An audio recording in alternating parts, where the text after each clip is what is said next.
Hey, it's Jay. I wanted to extend a special thanks to those of you who have listened and left reviews on iTunes for this podcast. Please leave a review if you haven't done so already. We sincerely appreciate it. We're producing this show independently, and unfortunately, that is not free. We have to pay for digital hosting space, software, equipment, websites, and travel out of our own pockets. But we'd love to keep this show going as long as possible. Please show your support for this podcast and give it life by making a donation to www.bigbuckregistry.com/donate or pledge your support by visiting www.bigbuckregistry.com/pledge. You can also find our app in our Apple App Store called Big Buck Deer Hunter 2015 and in the Google Play Store for Google and Android devices. Thanks for your support and enjoy the show. Big Buck Registry's Big Buck Deer Hunting Podcast, episode number 109. Nick and Jake Miller, the OTown Killers from OTown Outdoors.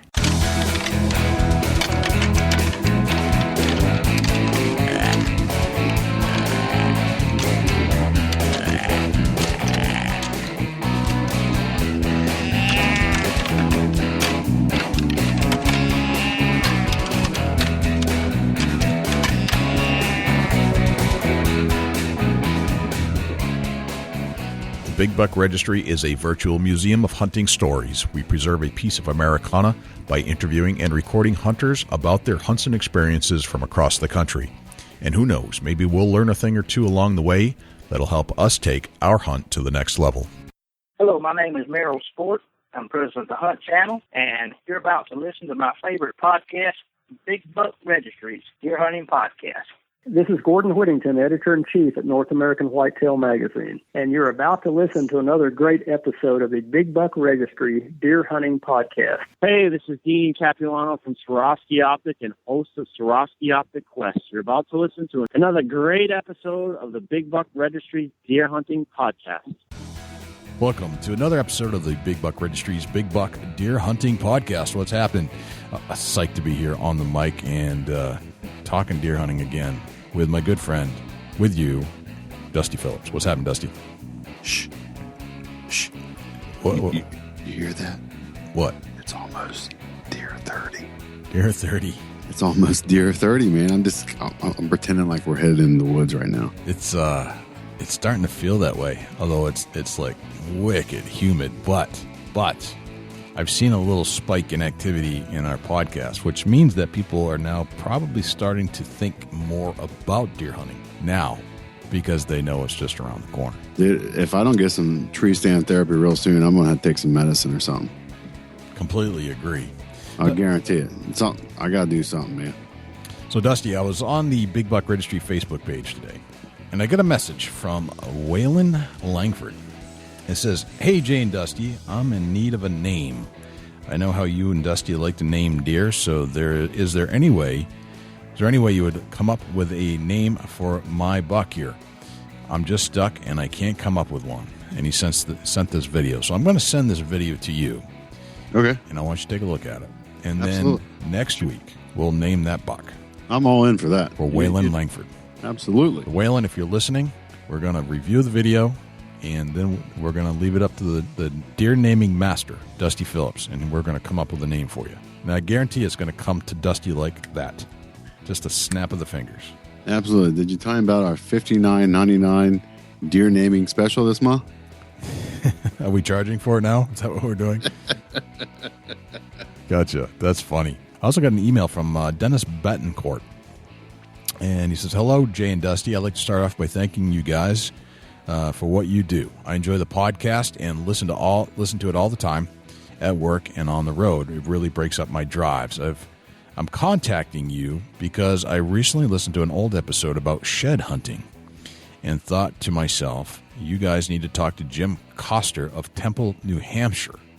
The man has a gift when it comes to locating sheds, and he does it all on his own without dogs and on all public land. I'm not sure how many deer and moose sheds he has, but it's hundreds and many of the same deer year after year. Plus, he's got great stories, kind of your thing. He also filmed for Lane Benoit back in the day. I included a picture of the antler Christmas tree that he made and to give you an idea of his collection of New Hampshire sheds. I was at my sister's cookout recently, and I mentioned the show to him, and he said he'd never heard of it, but was interested in talking to you guys. So I figured I'd try to coordinate it. Please contact me if you're interested. Good luck this season. 49 days and counting. And there's a massive picture of this massive Christmas tree, just of all antlers. Yeah, we got to talk to that guy. Absolutely. That sounds like a great story for the listeners. Absolutely. Without dogs, I mean, we've covered the dog thing, but Dennis, if you're listening, man, we're in. We are definitely in. I'm going to call you tomorrow.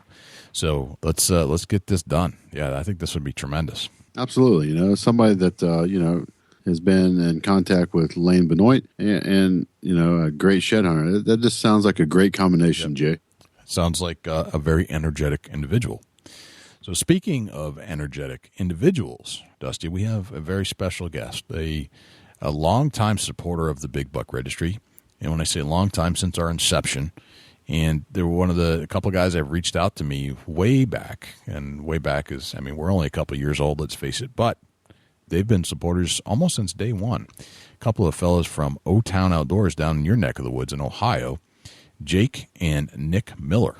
And they're forming a little band of hunters, and these guys are great. They sent me emails. They've sent pictures in for bucks. They've shared our podcast week in, week out. So there's nothing I like more than a strong supporter of the podcast, as you know. But these guys are young. They're still in college. They're filming their own hunts.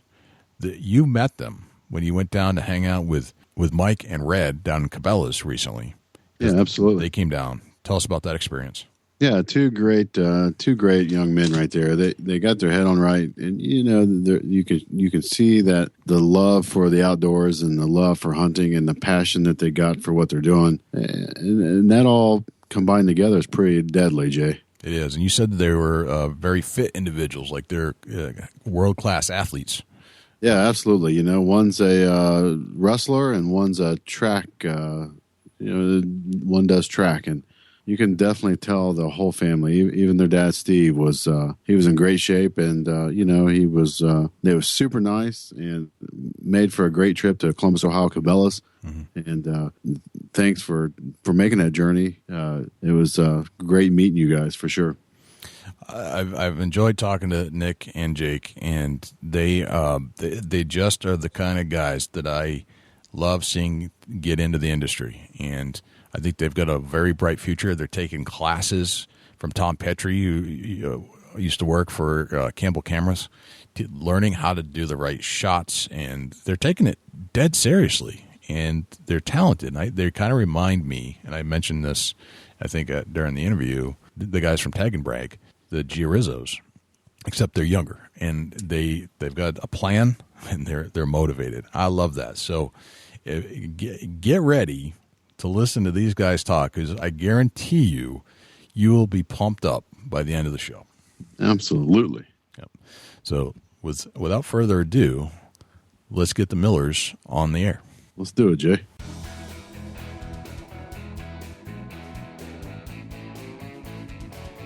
Nick and Jake Miller, welcome to the Big Buck Registry's Big Buck Deer Hunting Podcast. What's happening, fellas? Awesome. How are you? We're glad to be here. Thanks for having us. It's been a long time coming. You know, we've been kind of communicating back and forth over the years, and I know you have been one of the longer time supporters of the Big Buck Podcast, and we finally got you here. I'm pretty psyched. Absolutely, yeah. We're pumped. Yeah, like I was talking with you earlier, you know, we've been following Big Buck Registry for a while now and keeping up with on Facebook and everything. And yeah, we're honored to be on here. We're excited. Well, thanks for joining us. You're in Ohio, correct? Correct. Yeah. Right. Ontario, Ohio, which, you know, most of the time we say we're from Ontario. People say Canada, but right. Mansfield, Ontario, which is right basically in the middle of Ohio. So yeah, that's where we're at. Now, why is it Mansfield, Ohio? Is it Mansfield, Ontario, Ohio? Ontario would be like a suburb of Mansfield, which is the larger city. Okay, gotcha. So it's like a village, so to speak. There you go. In a sense. Yep. Okay, good. So you're in company with our co-host, Dusty Phillips, who is on the other line, of course. And so how far are you guys from each other? We're Probably about an hour, right? Dayton area? Yep. Yeah. Probably closer to an hour and a half or an hour and 45. Yeah. Okay. Not too far. Okay. So do you guys consider yourself Buckeyes? Oh, absolutely. OH. IO. Excellent. All right. This is going to be fun. All right. So you guys you have like this energy, and I can't help but recognize it because even through your emails, the way you write, the communication we've had so far, you're high energy. And I can't tell if it's just because you're 20 years younger than I am or if it's that you actually are just high energy guys. Which is it, do you think? Well, for me, I guess, mainly, I mean, I live my life that way, but anytime I'm talking about hunting or, what we do in the outdoor industry, I'm just always amped and excited about everything. So there's very, very few days where I'm not amped up and just excited about this kind of stuff. I guess, you're the same way, Jake. I would say that, especially when Nick and I get together with our family, immediate and extended, we just do things that we enjoy. And when you're enjoying doing things, it's really, really easy to exude that energy and come off as a very energetic person. And we just have a good time doing what we do. And we love hunting the outdoors. And so that's what we do. Okay. So you're 20 years old and 21. Is that correct? 22 and 20. 22 and 20. And yes, sir. Gotcha. So where do you get that passion from? Is it something that's just in your gut and you've had since day one, or is it something that is it a family upbringing thing? Where does that come from? Yeah, I'd say more of a family upbringing type deal. We were lucky enough to grow up. Both sides of our family was kind of filled with hunters, but mainly our father. He's been taking us out there. You hear stories all the time of going out in the woods, at basically out of diapers. Not that young, but very young, and teaching us the ways and giving it to us in small doses, not forcing anything. So I think that really is what fueled the fire right away was our dad, Okay. And I think as kids growing up too, you see what your father does and you want to be just like dad because he's the superhero in the family, And I can remember a time when Nick and I went out and we were probably 8 years old. I was probably 8 years old. Nick was 6, and we went out with our plastic pistols and sat in the tree line in Grampa's field with Dad for a half hour to go deer hunting. So right. You guys are very well spoken. So are you still in college? Go to military? Where do you get your education? We're both still in college. Okay. Excellent. All right. So this little adventure that you're on with OTown Outdoors is you're still like educating yourself. Absolutely, and that's exactly what you just said. What we say, we look at it every semester, every day, kind of bettering our education. But we, gear it towards hopefully the future with OTown Outdoors. I know for me personally, sitting in a class as a public relations and video student. Sitting in class and hearing a lecture where the teacher is giving an example about some business and corporation. And the only thing I can think about is how I can take that model and apply it to us. Yeah. So I think that's kind of how we both are. Gotcha. Yeah. What are you guys studying in college? I'm a communications and business major. And I'm a public relations and video productions major. It's amazing how much your voices sound alike because I really can't tell you apart. But now I can. We get that amazing. A lot. Gotcha. Are you guys going to the same school?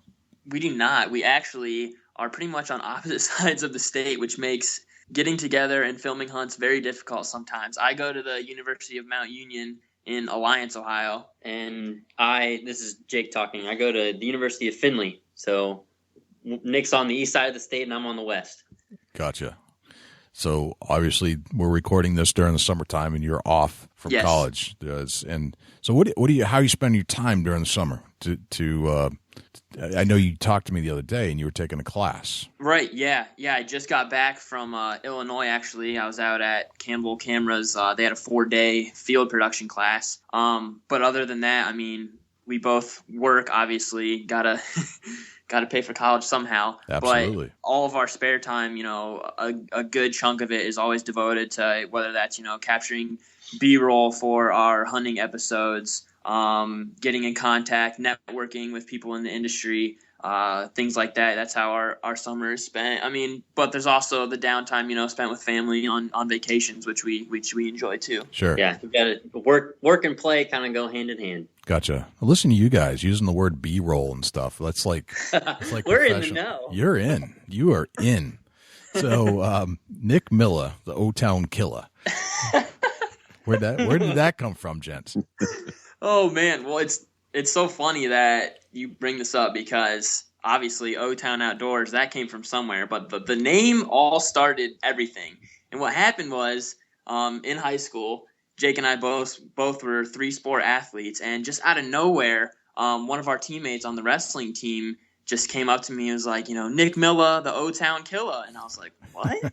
OTown meaning Ontario, obviously, where we're from, where we went to school. And that one day where he called me that out of the blue, just absolutely blew up. Eventually we had like shirts made and stuff. People were calling us this like all over. And we had Nick Milla, the O-Town Killa, and Jake Milla, the O-Town Thrilla. Yeah. Eventually. So I don't know. It just like snowballed from there, and it just kind of became like a running joke, I guess. And then when we 2 years ago, when we were kind of trying to take our filming to a whole new level, and I don't know, it just seemed like OTown Outdoors was the best fit for us, and the name hasn't changed. Yeah, I think it's a good fit. So I gotta admit that I'm 44 years old, and you guys are in your 20s. You got to keep telling people that, Jay. Yes. Well, I'm trying to set up the question here, Dusty. Oh, gotcha. Dusty, how old are you? 30-something? 33. 21. Right. There you go. Well, I feel 18. I mean, I'm. Oh, yeah. That's what matters. Yeah. I've felt 18 since I was 16. So it's interesting that, you look at some of the generational gaps, and I see your generation, we always, as us older guys look back, we're like, well, who are these guys? And, are they really going to make a difference in the future? Are they, they seem like they're disconnected from where society should be and that kind of thing. What do you have to say about that? I think that for us, one of the things that kind of stands out to us, and I think we've been this way ever since we started to evolve into young adults, is that we always want to have some sort of an impact in the people who interact with us on a daily basis. Okay. And our goal then is to take that impact and always make it positive, whether it's being there to talk to somebody or lending advice in hunting or fishing, or we both kind of coach younger athletes in the sports that we did in high school. So I think that's kind of how we try to fit that into our lifestyle. God, I wish all the 20-year-olds out there had the mindset that you do. That's so refreshing here. You have no idea. I mean, I think for us too, the reason why, we see so many people out there that say lead by example, and we want as a brother duo to lead by example for the rest of our generation, I think. Right. And gearing that more towards our hunting, our OTown Outdoors would be, like transition that into what we put out there for people to see, like Jake said, by an example and doing things that, I don't know, I guess better the outdoor industry or the game that we're hunting as opposed to just ourselves, I guess you could say. Okay. Do you think that stems somewhat from your appreciation for the outdoors and nature? I would say absolutely 100%. Okay. Absolutely. Yeah. That's kind of, you get back to somewhat of the grassroots of what it is to be a helpful person in society when you have that upbringing in the outdoors, where you learn hard work and patience and perseverance and conservation.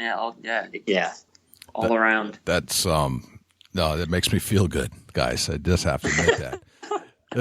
Dusty, chime in here. Now, when you speak to somebody in the 20-year-old age group, would you have guessed, talking to Jake and Nick tonight, that they were 20-something years old? Oh, absolutely not. It boils back to I think that the upbringing of a person and, family roots of where they come from. And, you both sound like two fine gentlemen that's got your head on right. And it's going to make something of yourself if you're going to die trying, if not. Well, thank you. We appreciate that. We do. It's not very often, Jay, that you run into two young gentlemen that, actually got their mindset in the right place and are trying to do something with themselves. I agree. I just, it's kind of mind blowing, to be honest. I've talked to a lot of, 18, 19, 20-year-olds, and, they can't even carry a conversation because they're buried in their phone. And that the only way they know how to talk is through a text, which is handy, but it's not the way you should communicate. Oh, for sure. But that's why I'm so impressed with the way you're just well spoken. So I think that's fantastic. And the fact that you related back to the whole idea of, a appreciation for nature and hunting, that just sets it all home. I mean, that's the best. So, and that's the message we want to put out there is excellent. that you can get back to the positive reality through the outdoors. Very cool. All right, guys, let's talk about OTown Outdoors. All right. Where did you develop the name for OTown? I kind of get it, but where did this stem from? Right. Well, okay, so I think it was almost 3 years ago now. I think it was more like 3.5 or 4 years ago. Yeah, well, we've been filming our hunts our whole life, but I put together this random video. I don't even know. It was a video of all of our hunts from the past, kind of stemmed into one episode, and it was really amateur. And Jake and I kind of sat down and we were like, you know what? Like, we can do something with this. Obviously growing up watching every outdoor television hunting show out there, and we were like, we can do this. So we kind of started bouncing off name ideas then, I guess you could say, kind of establish ourselves. And it started out, what was it, Jake? It was OTown Deer Productions. Deer Productions, yeah. I like that. It's pretty You catchy. can still search that on YouTube and find the video. Really? Yeah, I think you All did, right. yeah. And I don't know, after saying that about 50 times, though, I was kind of like, actually, I don't like saying that too much. I think we both said that. It doesn't, I don't know, it doesn't ring. And so we knew that our hunting passion started with deer hunting, and our dad used to take out the old JVC videotape where you'd have to plug it into a VCR and you could watch it that way. And that's how we started filming hunts. But we knew eventually we wanted to get into other types of hunting and outdoor activities, including things like bow fishing and turkey hunting and all that other stuff. So Deer Productions didn't fit with that new broader spectrum of what we wanted to encompass. And I guess narrowing that down then, OTown, Ontario, where we've been, raised our whole life, where we do all or most of our hunting. It's where everything goes down, where we do our editing, It's home base. Yeah, it's home base. So we wanted that incorporated. And like I said, like everyone, all of our close family and friends know us, as Nick, Milla, OTown, Killa, and whatever. And like, it just, at the time, we really wanted to incorporate that into who we were. So we actually just got a picture message from one of our uncles on our dad's side of the family. And it was of Nick and I together at an old family Christmas party. We were probably 5 and 3, and he said in the text it was captioned pre-OTown days. So that name is stuck with us, and we wanted it to become part of the company that we created. Right. Gotcha. No, that's awesome. I like the name, and it's been growing on me, and because of your support for the Big Buck Registry, like I knew who you were simply by seeing the name OTown. So gotcha. It's got a branding associated with it. I get it. Right. That was part of the idea, I think, as well. And ultimately, kind of in a way trying to put Ontario kind of on the map in terms of deer hunting and what we're trying to bring to the table as well. Gotcha. All right, Nick. Yeah. It's a serious question. Uh-oh. On your on your website, it says that you believe in Sasquatch. Yes, I do. All right. Tell me how you got there. Oh, man. Well, it goes a while back. My cousin actually was big into Bigfoot, into Sasquatch when I was young, and he's quite a bit older than I am. And I just kind of idolized him at the time, and I was like, if he thinks Bigfoot's real, I think Bigfoot's real. But then as I got older, there's those, now there's Finding Bigfoot and all these TV shows, and I came across the famous like Patterson footage from like 1940, and I was just fascinated with it. Sure. Absolutely obsessed with it, and I fully believe that Bigfoot is real. I think he's out there. However, I'm not sure that these, biologists, these scientists with finding Bigfoot are really looking in the right spots. But one day, I don't know, one day it might be an OTown adventure someday. Hey, it could be. It could be. All right. So a second question, and this one's for Jake. Yeah. Jake, you're the OTown thriller. Yeah. But you haven't killed a buck in 8 years. Explain. No, sir. He's cursed. He's cursed. I mean, it's easy for someone to say that, oh, I have terrible luck. But we both kind of feel like you make your own luck. And, I mean, even in some instances, yeah, you do have a bad year. But that doesn't mean that you can blame it on other outside factors or anything like that. A lot of times, the successful hunts that we've been on, I've been behind the camera. So that's, in my mind, I'm just as lucky as the person who got to actually shoot the arrow. Gotcha. But he's cursed. Why do you think you're cursed? No, if you talk about luck, and I mean, luck does play into hunting. I think we all know that as hunters, it does factor in for sure. It just seems like when Jake's behind the camera, I have most of the luck. It just seems how it's been working out. And Jake's, I mean, he's had opportunities in the past 8 years, and just things haven't always panned out. But another fact is 2015, this season is going to be different. That curse is going to end. That's a fact. Gotcha. Let's talk a little about how you're going to go about that, Jake. Yeah. What's the plan? Well, I mean, even just I would venture to guess that in the past 2 years of the creation of OTown Outdoors, we've probably learned more things about hunting and managing a property and running trail cameras and planning food plots and doing all the homework than we have in for sure the rest of our lifetime combined. So I think now we're much more dangerous when it comes to locating a big buck, finding his travel patterns, and setting up in an opportunity for us to have that shot. For sure, yeah. We actually did that last year with Nick's biggest buck to date. We had him patterned all summer long, knew where he was going to be in the early season. And on that day, Nick actually asked me if I wanted to carry my bow. And I said, no, I'll take the camera. And lo and behold, Nick shoots the biggest buck of his life. So that's, I think, where Nick says he has the luck when I'm behind the camera. And I think it's just because I don't care to carry the bow. If I have to carry the camera, I'm just as in tune with the hunting and just as involved and excited as if I actually took the shot myself. Okay. That makes for an awesome pair. It does. Yeah, it really does. Definitely. Dusty, you want to kind of grill these two young men about how their progress of learning how to hunt whitetail has gone over the years?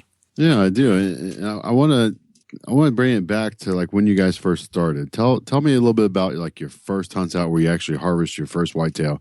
We don't want to get in full detail, but I want to kind of just run through a little bit of a starter, and we'll progress as we go here. Gotcha. Well, our first hunts, mostly, we didn't even climb trees or tree stands. We hunted straight from the ground and, old school style. And we had some awesome encounters. We harvested deer that way. My first deer actually was out of a big shooting house it was during youth season with a 20 gauge shotgun. It probably sits 8 feet off the ground, pretty much in the wide open middle of a tree line, and the deer just cruise right in front of it. It's just a natural travel corridor. And I mean, this was when we first started. That was my first year hunting. I mean, there was no scent control. All three of us traipsing through the woods. Compared to what we do now, it's night and day. We would never even, consider doing now how we hunted back then. But I mean, it worked. I think a lot of it too back then was, you're sitting in a stand and 150 yards away, you see a deer. So the next time you go hunting, you move to that spot, hoping that deer is going to be there again. And just because of the area that we hunt, there are so many deer. A lot of times it worked out in our favor. But a lot of it was just, I think, kind of blind guessing and going with the flow. Learning along the way, We're all completely self-taught all around the ball game, wouldn't you say? I would say so. You brought up a great point there when you said that you went out and you seen a deer that was 150 or 200 yards away and you moved to that. Is that something over time that you've learned that to adjust to, try to set yourself up in the beginning on that spot that you think the deer are? Is that something that progressed as years of experience come about? Oh yeah, for sure. Well, because now, then we didn't have trail cameras, we didn't scout. Opening day came and we started hunting. Now it's 365 days a year. Running trail cameras, driving backcountry roads that butt up to our properties. Scouting bean fields, figuring out what these deer are doing and when they're doing it. It's just completely changed now. Yeah, so where in the past, when we started, we patterned the deer during the season to figure out where the best spot to sit was. Now we do it prior to the season and all year long so that we have a better knowledge of what our deer herd is doing, and that way we can manage it a little bit better and try to approach hunting from the, I guess, most accurate way possible. Absolutely. Tell me about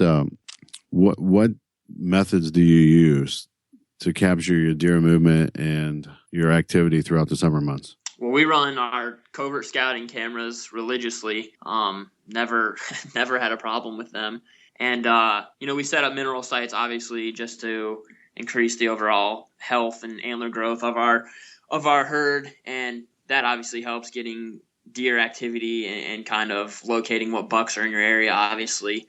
And then, like I said, just scouting and putting in the time and, coordinating that with moon phase and, when the deer are moving and why they're moving is just really played into our favor, especially last season and, hopefully this season as well. I think a lot of it too is that something that I think we can agree on this, Nick, is that a lot of hunters, more so in the past than now, but they used to overlook the shed hunting phase of deer hunting. And that's so critical because you can find what bucks survived. But as you're walking through the woods looking for that antler, you can see what travel corridors they're using most, where the leaves are stamped down from their constant traffic, and that helps you or helps us decide where we're going to put our covert cameras. Right. Yeah, I think that's the best time to scout personally. Shed season. I think that you can collect the most information during, March when you're shed hunting than you can any other time of the season, in my opinion. Yeah, couldn't agree more with that. Let me ask you if you think that being out there shed hunting and learning the lay of the land and being a stewardess of the land that you're hunting, what role does that play in your success during hunting season? One thing that we always try to do is to, you can kind of guess where a deer is going to be walking based on where the high points are and where the low points are, what direction the field edges are, where the wind's going to be blowing through. And I think that helps us then manage our herds better when the season comes. Right. Is there any particular things that you do to keep the deer in your area, such as food plots or actually last night we were just out. Dad and I were just out getting one of our food plots ready. Yeah, that is one thing we try to do to hold deer onto your property, especially late season. When food is scarce. And it's something that's, you don't need to plant a 15-acre food plot. Ours is a quarter of an acre. And it's just that little bit of extra edge that we have because we're hunting on land in places where, we don't own 450 acres on a farm. We have 25, 30 acres of woods that we hunt that's surrounded by 25 and 30 acre other plots of woods and fields that other people hunt. So managing a herd is very difficult. And I think kind of gearing now towards like our video aspect, we want to like let people know that we're just, average people going out and doing this. Like Jake said, we don't have thousands of acres of untouched deer that we can pick and choose from, so managing it does seem to be difficult at times, but at the same time we have harvested deer and past deer and then seen them in years past and harvested them. So it's difficult, but it can be done if you play your cards right and do your homework. I think that the way that we approach our hunting and our deer herd management, because of the circumstances that our land exists in, helps us to be better hunters and better stewards of the land, because we have to take in probably 3 times as much information as someone who gets to hunt a property where they know their deer are going to be only on that property. Right. Yeah. So there are so many other external factors that could manipulate where the deer herd is going that we have to take into account and try to combat. Can you explain some of them factors? I mean, the occasional dog that might run through a wooded area and scare off a deer, or we had a run in this past season, unfortunately, with a trespasser / poacher, actually. Right. And that too. I mean, just all. And that's something that we were brought up against, basically, I guess. I mean, we were taught from day one all of the rules and how to do things right. Not even rules, just ethically what you should and should not do. And there's, unfortunately, there are people out there who disobey those things, and those are factors. And then you have someone who might, I mean, we have a farmer in our area who for some reason plants a 45-acre field of corn standing and leaves it standing until March. And so that's something where deer can hide, and we don't know from year to year whether or not he's going to do that. So that changes the pattern of deer movement. Which in that field that Jake is talking about, we don't actually have permission to, that it butts up to the property you have permission on, which makes it hard. If that was the case and that was on a property that we can hunt, that would actually probably play into our favor a little bit, but we can't even, be there on that specific plot. So, but yeah, not to mention, if you're talking about factors, it's just the predators and, other hunters, like Jake said. So. Yep. You could say that, early season, you're not going to hunt in the morning because odds are you're going to spook off the deer, and then they're going to figure out your movements and where your stand is and things like that. But we can only control that on the 20 acres that we hunt, and we can't control that on every other piece of property that surrounds us that could move deer in or out of the area. So. Right. Absolutely. For sure. What kind of seed are you guys planting for food plots? This year, I think we're actually going to plant frigid forage, the big and beastie. We actually had became pretty good friends with the guys from Tag and Brag, and they use that. So that's kind of where we heard about that from. In the past, though, we've used Evolve Harvest, kind of like the throw and grow stuff, the biologic. Right. And I think we're going to plant a standing. It's getting late, but I think we're going to plant standing beans and then kind of cross our fingers and hope that they do all right and it's not too late. And that they stay green later. With the goal in mind being, that they are going to be green, through October. So hopefully those deer will be hitting it hard. That's kind of something new we're going to try this year. And like you said, we kind of learn as we go along, and that's something we're going to try to test out and see how it works. Right, absolutely. When you get into something that I'm a little bit knowledgeable about, get into planting beans. You can get them in the dirt right now, and I think that they'll do fine. The only downfall to a soybean late season trying to get some green foliage out of is that the first frost, the soybean's dead. Mm-hmm. Right, yeah. Yes, so that's just a factor that plays a role in soybeans for a food plot. But as far as the actual pods and the soybeans, they should be a great nutritional value. And I'm going to tell you this: if they do pod out and the frost gets them and the deer don't hit them right away, that soybeans are killer for late season. Right. They're super high in protein, and they're going to bypass them during the early fall, starting in the winter. But once that temperature drops out and the cold weather comes rolling in about December, January-ish, hunting over a standing soybean field is dynamite. Absolutely. Yeah, and that's what we're hoping for.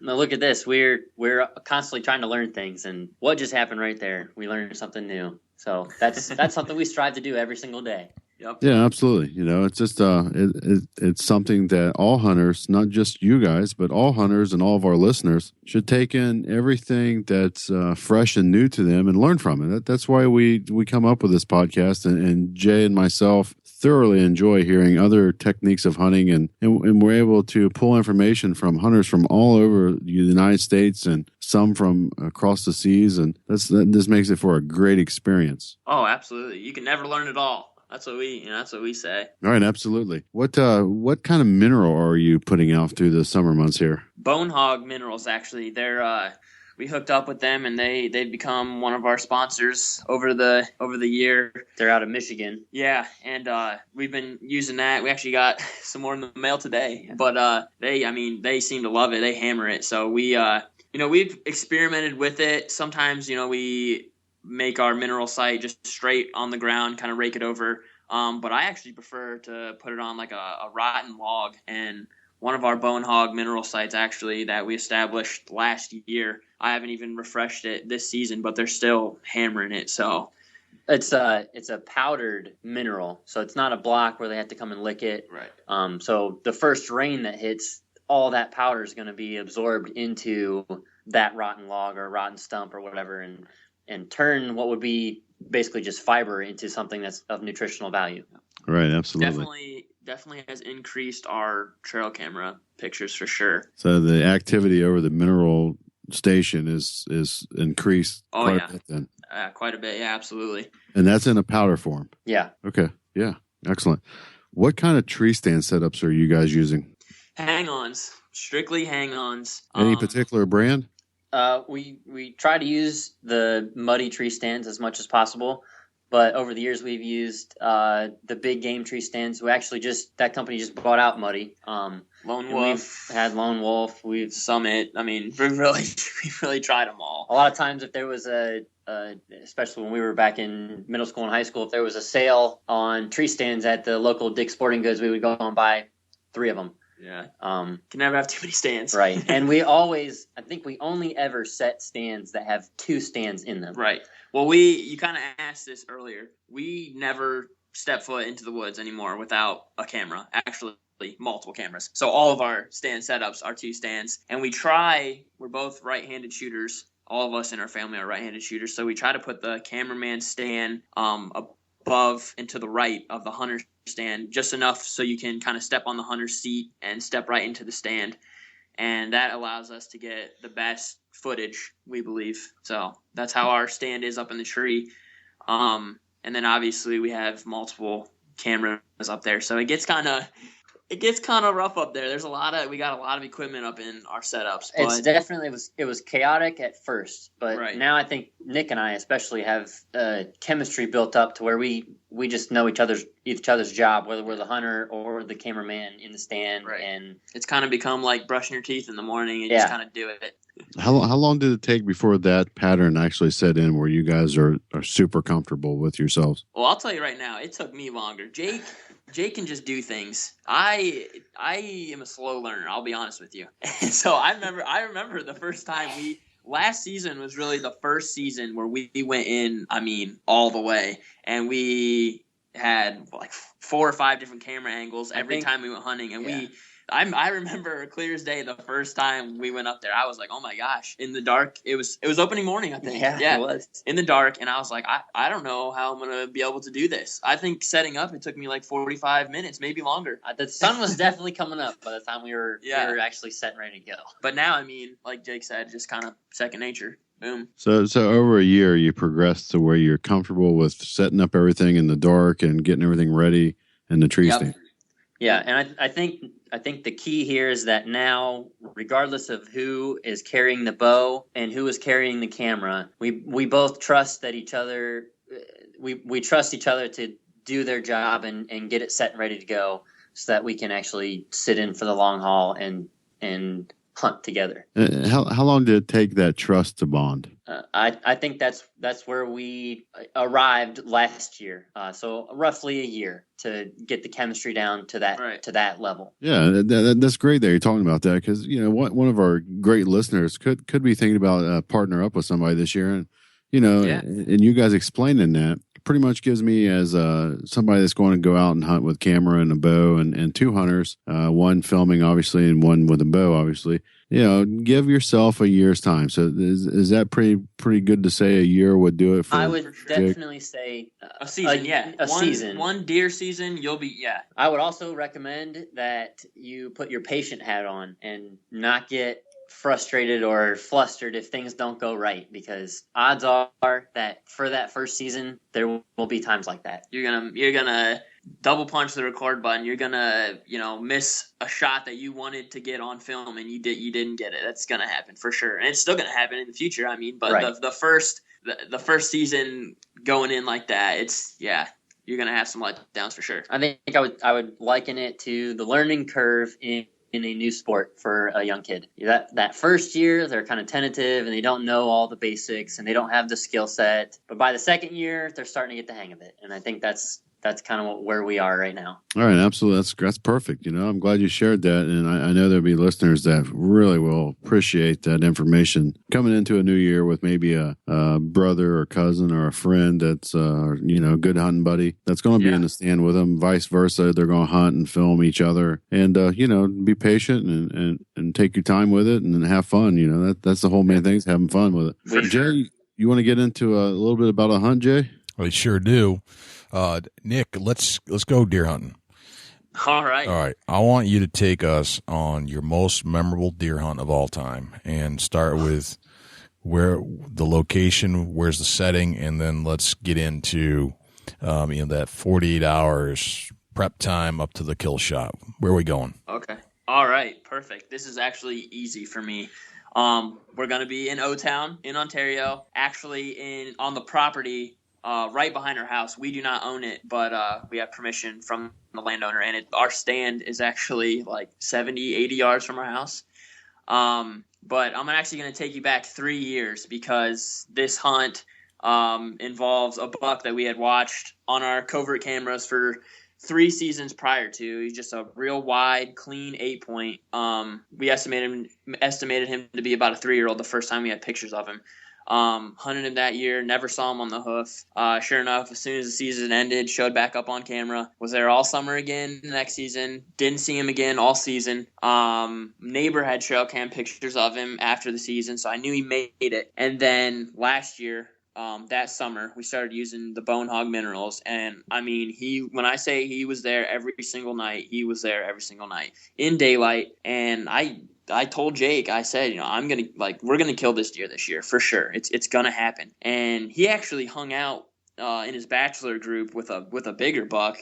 But I don't know. I just had my heart set on this deer because I just had so much history with him. So it was the second week of the season in Ohio, October 4th. We had hunted opening weekend, both home from college. We were in the woods all weekend, and kind of going back to what we were talking about earlier, we really made it a point. We did not hunt a stand last year unless the wind was absolutely perfect. And I wanted to get in and hunt that stand behind our house so bad opening weekend, but the wind just was not right. So we did not hunt it. And I'll say this to kind of jut in, but I could almost see Nick itching in his skin to get in that stand and to hunt that deer. Yeah, it was bad. But sure enough, the second weekend then, I came home from school again. Jay came home, and October 4th rolled around, and sure enough, wind was perfect for that stand. And what it is there is it's like a 20-acre woodlot with a hay field, and we were in a chunk along probably 50 yards from the hay field with a creek right behind us, and they bedded to our left, and we were facing out towards the field.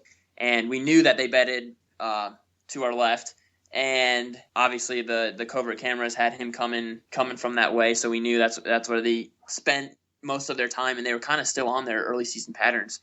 And we got up in the stand super early, obviously, like we talked about, getting our camera equipment ready. We had to get in there pretty early.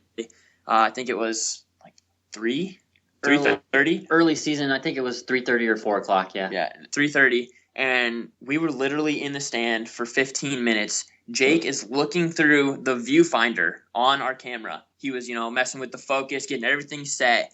And he says to me, "Nick, there's a deer." He did not see this buck except for through the viewfinder of the camera. He was literally just happened to be right on him. It was pretty windy, so we didn't hear him come in, and it was so thick still, obviously, on the second week of the season. And when I turned to Jake, first I thought he was just messing with me. I was like, "Okay, really? You're gonna pull this on me? Like, you know how bad I want to be back here, and we're in the stand for 15 minutes, and you're like, Nick, there's a big buck."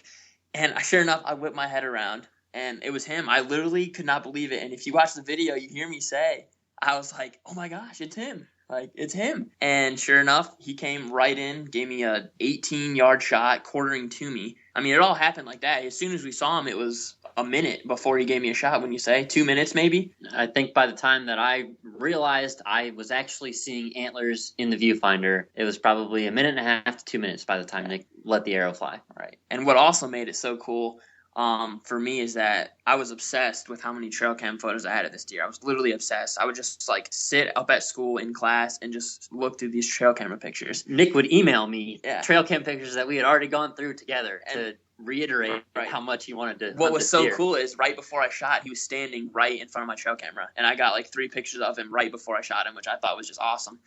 And according to me, just a hair, and I snuck it right behind his shoulder, and he didn't go 80 yards. But before, obviously, we put the track job on him, Jake and I were just absolutely amped in the tree stand. I mean, if you watch the video on our website, you can see me about fall out of the tree, I think. Good thing I had a safety harness on. But yeah, we were stoked, and we backed out. This was also cool, and what made this hunt so memorable for me is we backed out, went to the house. I actually called my dad in the tree stand, freaking out, and went back to the house. We got my dad, my mom, and my younger sister all to come on the track job with us. It was my mom's first time tracking a deer, which was awesome. And we put the track job on him, and sure enough, Jake, you spotted him, I think. Yep. About 80 yards from the tree. And from that moment on, it was just, I thought I was dreaming. I felt kind of famous because we had all kinds of cameras rolling, flashes going off, and it just was so surreal. I mean, like, obviously growing up watching all these, hunting TV shows, and that happens, and, it never really happened for us that we had located a deer, patterned him, hunted him, and then it all came together. It just was like amazing for me. And at the same time, it was almost like sad. Like I could never, the chase was over, but I was so excited. And that is my most memorable hunt for sure, without a doubt. Awesome. I love it. Great story. It's, it's kind of funny how that whole, anticlimactic thing shows up when you actually pull the trigger or it is. Make the kill. You're like, it's over. Right. Yeah. And not in a good way. Like the hunt is the whole thing. Like that's right. The kill's just kind of the end of it. Right. Well, and out of respect, for the animals we hunt too. We have so much respect for them, and like you said, it's just like you consume so much of your time thinking about them, and just laying in bed at night. I would literally lay in bed at night and think about this deer. I mean, yes, probably people think I'm weird, but I mean, I would, and so I don't think you're weird. That's just the way we think on the Big Buck podcast.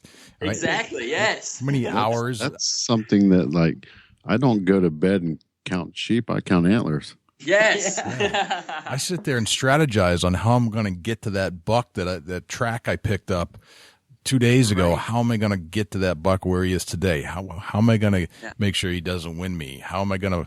Right. When am I going to wait for that next snow to fly so I can get back on his trail? It's endless, endless. I guess I take that back. It's not weird for us, but maybe outside people who are not involved in hunting might think it's weird. But you're right, it's normal. Right. Those people don't count though. Yeah, exactly. Only we count. All right. So Jake. Yeah. Let's go on a deer hunt. Yes, sir. I know we're going back beyond 8 years. We're going way back. That's so wrong, Jay. It's so wrong what I just said. You gotta say that's wrong, Jay. You can't. It's all right. I have accepted it, and I guarantee you that in the 2015-2016 deer season, I will have a picture to email you guys proving that the curse is over. I have no doubt about that. Can't wait. Okay, so it's 2015 now. Right. So we're probably going back pre-2007. Where are we going? Well, this is actually probably the first time that I went hunting with my father, without Nick being there as well. So in the past, before this point, we had gone all three of us. And this day is actually I think I was 8 years old. So that was actually in the year 2000. And it's Thanksgiving morning. I remember waking up out of bed to Dad knocking on my bedroom door. We go downstairs. I remember eating oatmeal with Dad. And I mean, this memory is like a DVD playing on a TV screen right in front of me right now. Obviously, Dad's going to carry his bow, which is an old Bear First Strike compound. Ancient. He's using aluminum arrows, the big snuffer broadheads that are ancient history now for most people. Sure.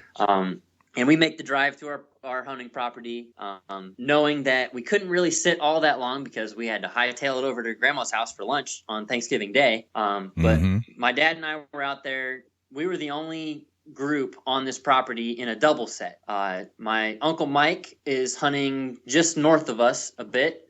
Uncle Ron and his son are staggered about 70, 80 yards apart in separate stands. And they're probably to our east about 100 yards. And I believe our grandfather, Dad's dad, was to our southeast a little bit. And this was their hunting ground for years as a group. And they would always try to go out together and sit so that every piece of that property was covered, increasing their odds of somebody harvesting a deer and the memory being shared. Not worrying about scent, not worrying right. any of that. Right. And I remember climbing up in the stand, and it was a cold Thanksgiving morning. I think it had frosted that morning. I remember watching the sun come up and the red, pink, and orange clouds moving away and out of sight.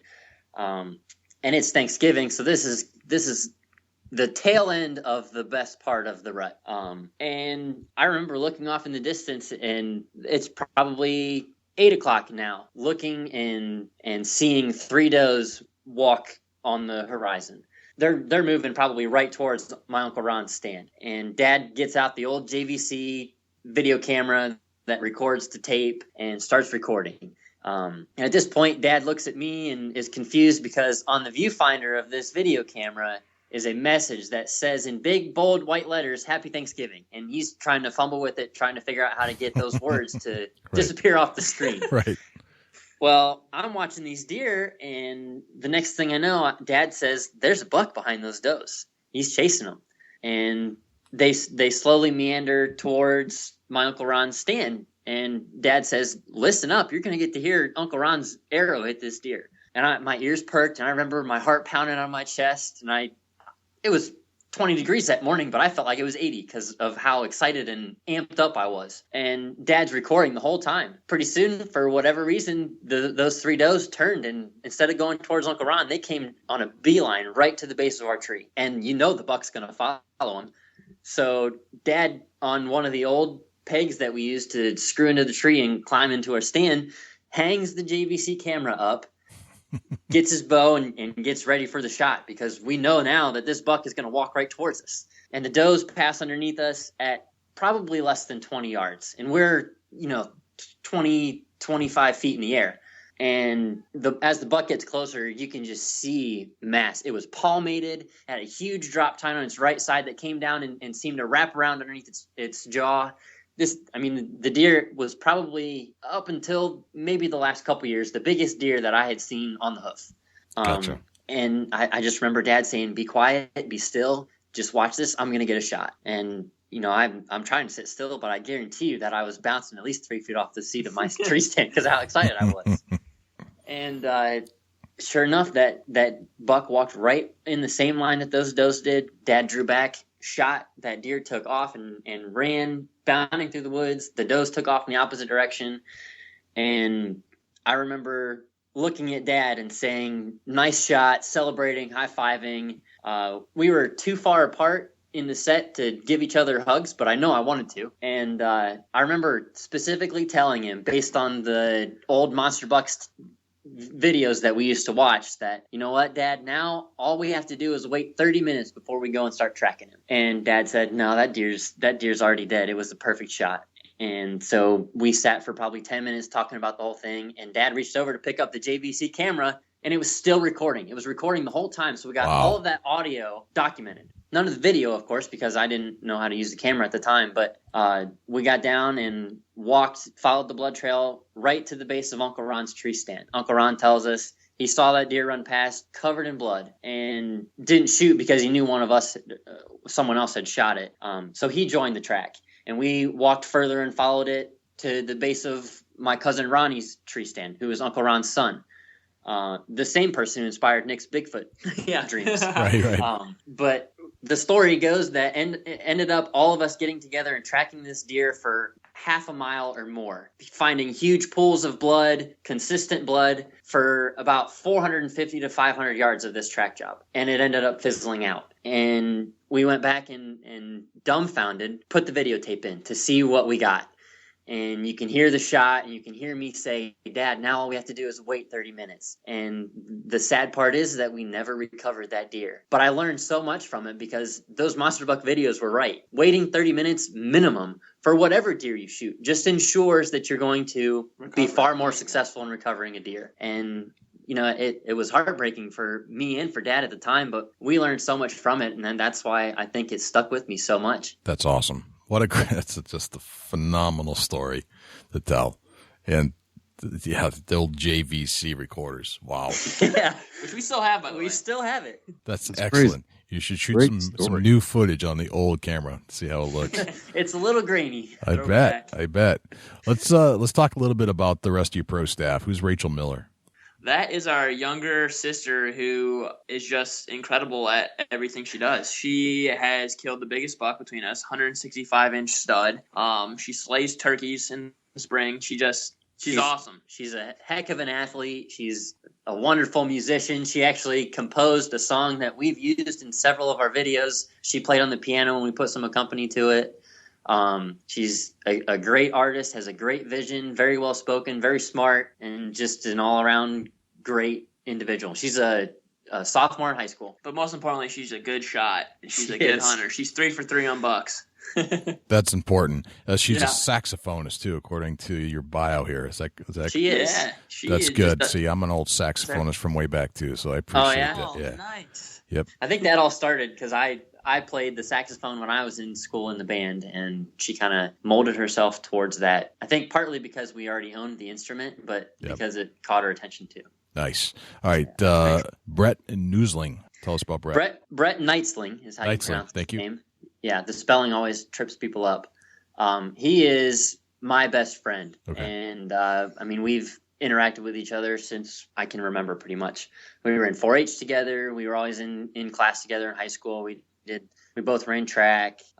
He wrestled in high school for a couple years while I wrestled.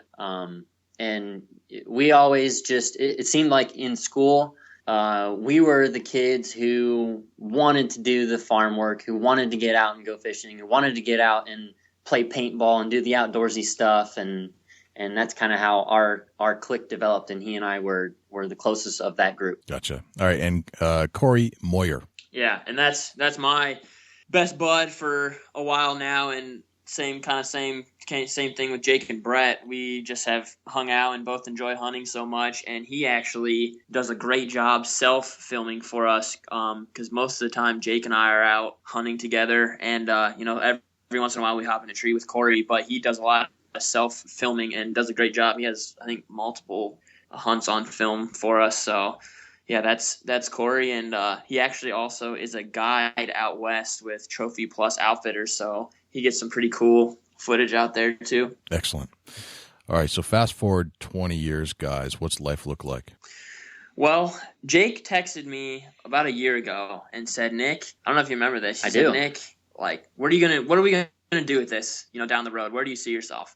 And I said, for sure, without a doubt, we are going to be involved in the outdoor industry some way or another, whether we eventually move to television, where we stay online. But whatever we do, we're going to be ourselves. We're going to impact people. And, our goal is to be our motto is one family, filming hunts and capturing memories one day at a time. And in 20 years, that's what I want to be doing. And I want to be impacting as many people as we can. I would completely 100% agree with everything that Nick just said. Gotcha. I guess we like to say that, it's kind of cliche, but the sky's the limit. We're only, it's kind of get sappy. We're only who stops at the sky? We're going to the moon and beyond. Yeah, there you go. You only live one life, so we want to, this is what we want to do. We want to continue to film hunts and be as real people as we can be, and hopefully one day we're going to be making a living doing that. And I think as kids, you grow up with, you start out wanting to be a fireman or a police officer, and then you move to a different career. And Nick and I have both decided that we cannot see ourselves doing anything other than being involved in the outdoor hunting industry. And that's become our passion. And you get really good at what you do if you're passionate about it, and you become really driven. And that's where we are, and that's where we're going to project ourselves 20 years into the future. Gotcha. Love it. You guys remind me, and Dusty, back me up on this if you think this is true, of the Giarizzos. And yeah. Oh, yeah. Absolutely. It's so funny you say that, because I was actually talking to Dave last night, and we were talking about how similar we seem. So that's really funny you say that. Yeah. Our stories are, I mean, even how they got started compared to how we got started are very, very similar. Yep, very much so. And as you know, they've been a guest on our show. And when we see them out and about at different conventions or things like that, we got to hang out with them for a little while, because they're good guys and they crack us up. And they carry energy much like yourselves. And it kind of sets the tone for the day. So it's if you get a little dose of the Giarizzos early in the morning, you're good for the day. You might be good for a couple of days. Yep, exactly. Okay, so let me set the stage here. Besides the gun, what's that one item that you have to take with you into the woods that if you leave in the truck, it drives you nuts all day? Well, I mean, for us, I think we replaced the gun with a bow. Yeah. And it's a compound bow. Okay.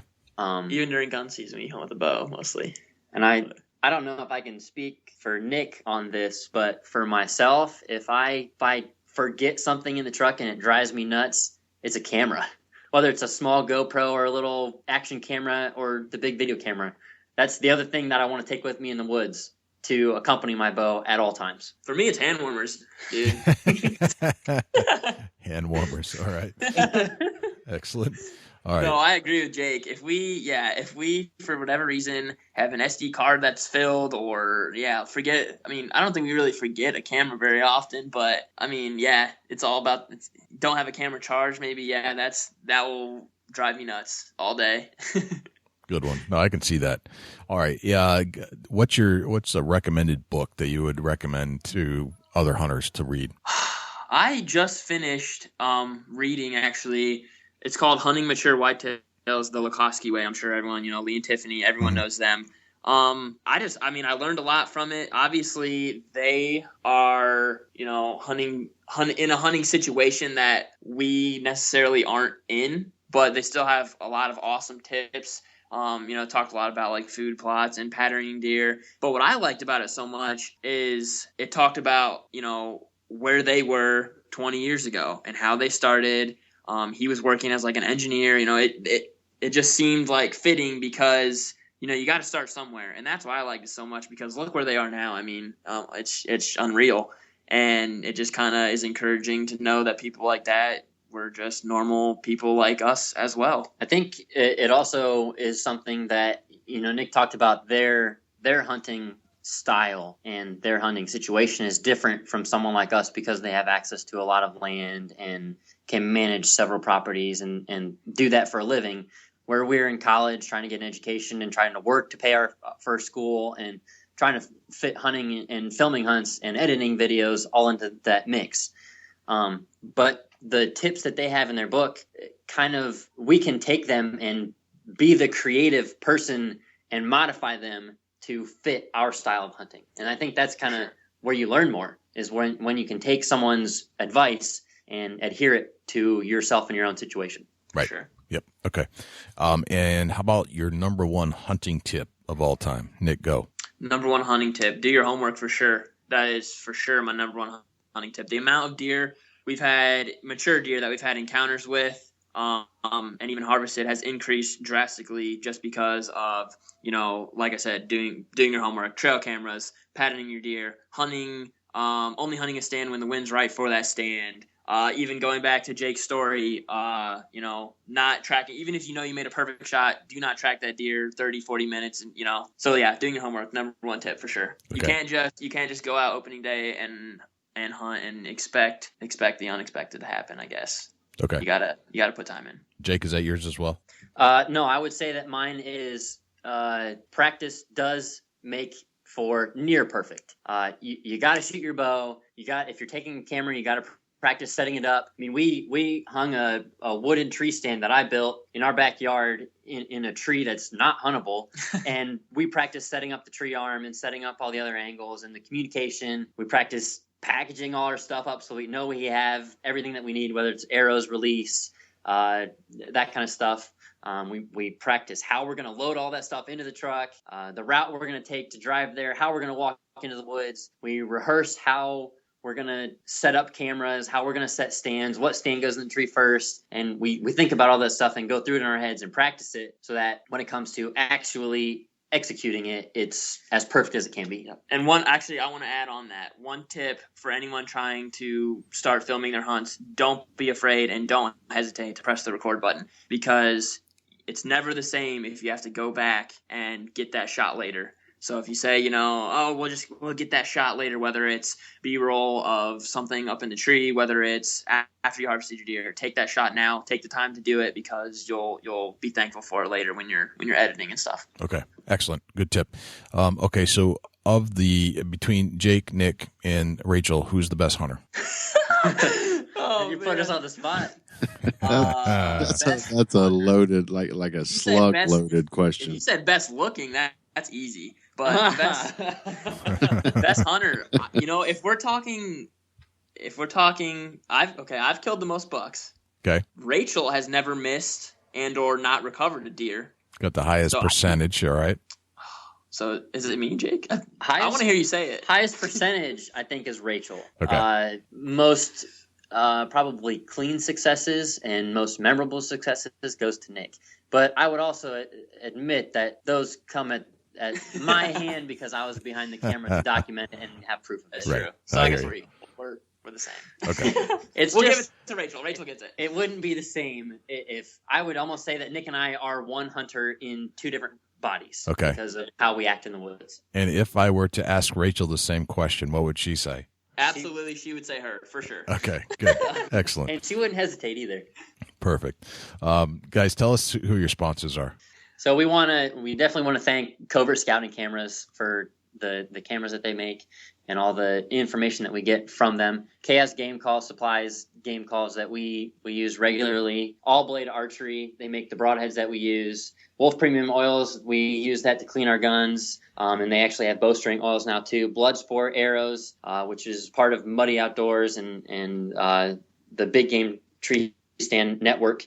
Hilljack seats, which is a seat that you sit in on the ground to kind of check your angle if you're sitting on a slope. And then Bonehog mineral sights that we use to help gather information on our deer through trail cameras. Okay, fantastic.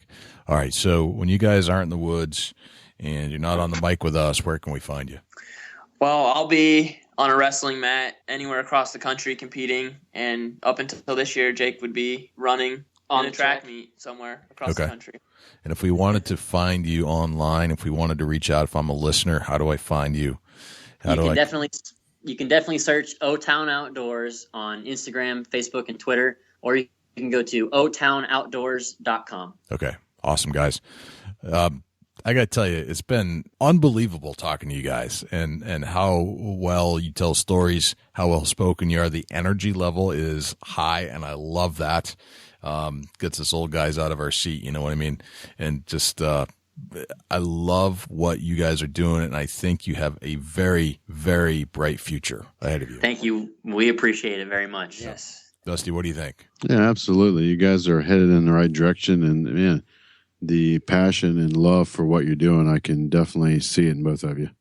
Thank you very much. And thanks for having us on. We had a blast. It was awesome. We definitely did. I had a blast too. So hang on 1 second, guys, but thanks for joining us on the Big Buck Podcast.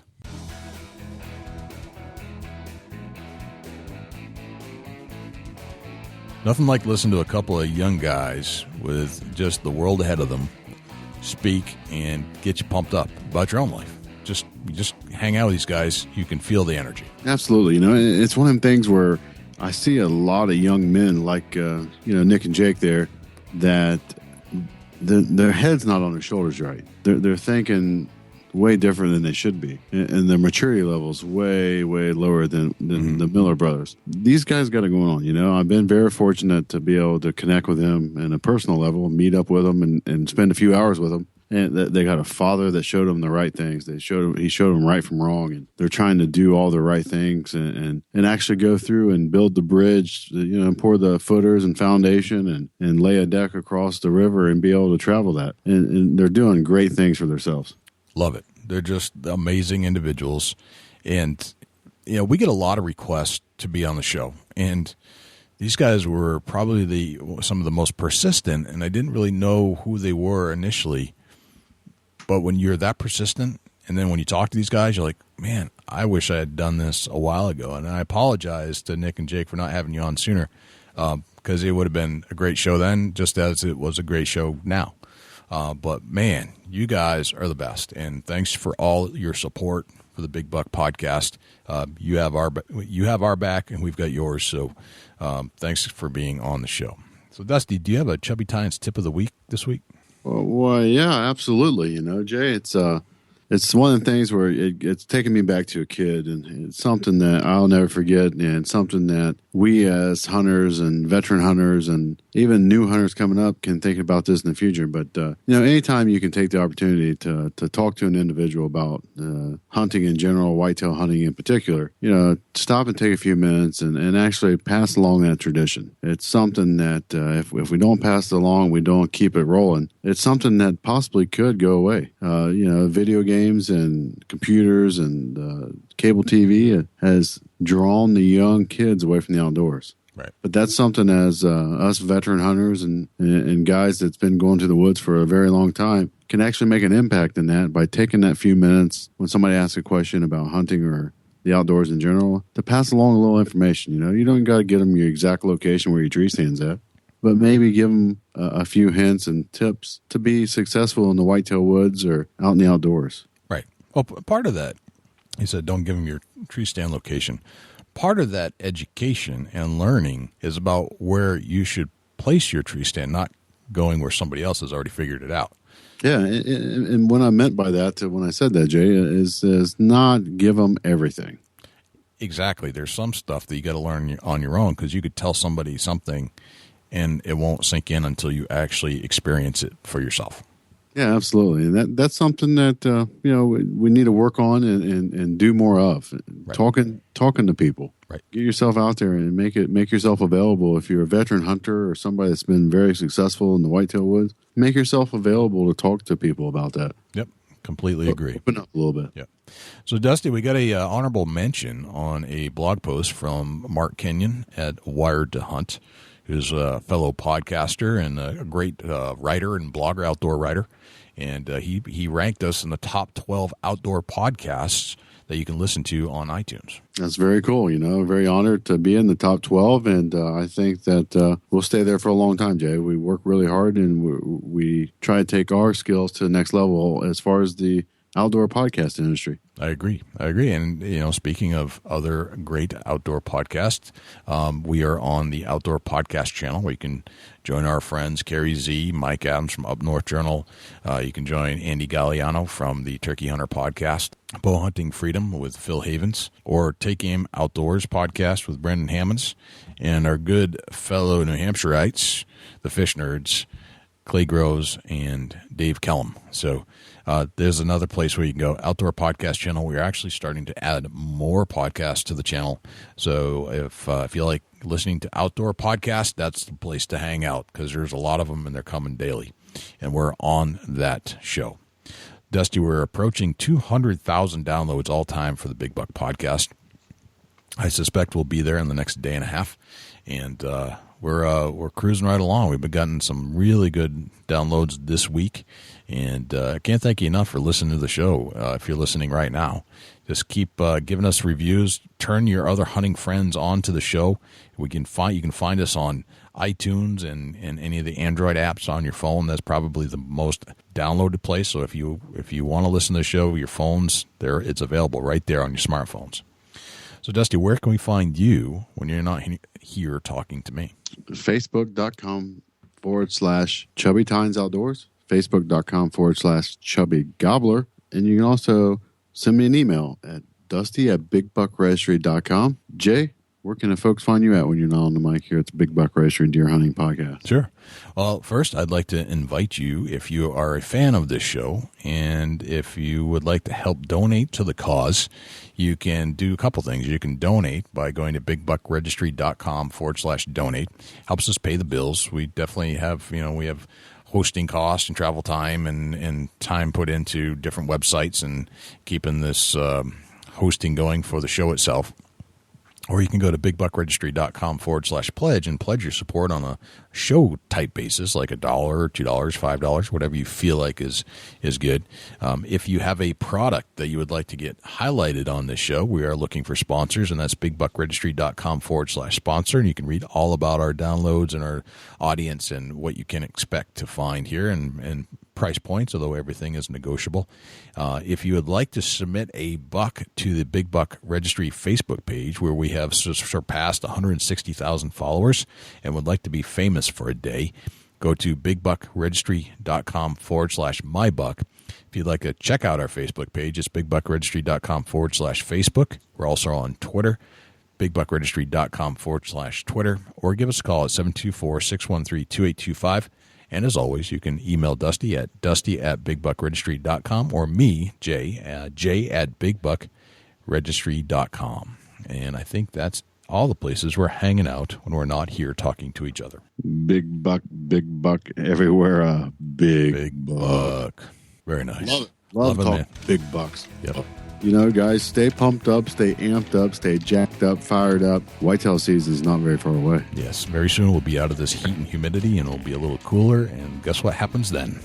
Oh, man. Gotta love it. Whitetail season just around the corner. Right around the corner. I'm Dusty Phillips. I'm Jay Scott. This is the Big Buck Registry's Big Buck Deer Hunting Podcast. See you next week. Can't wait.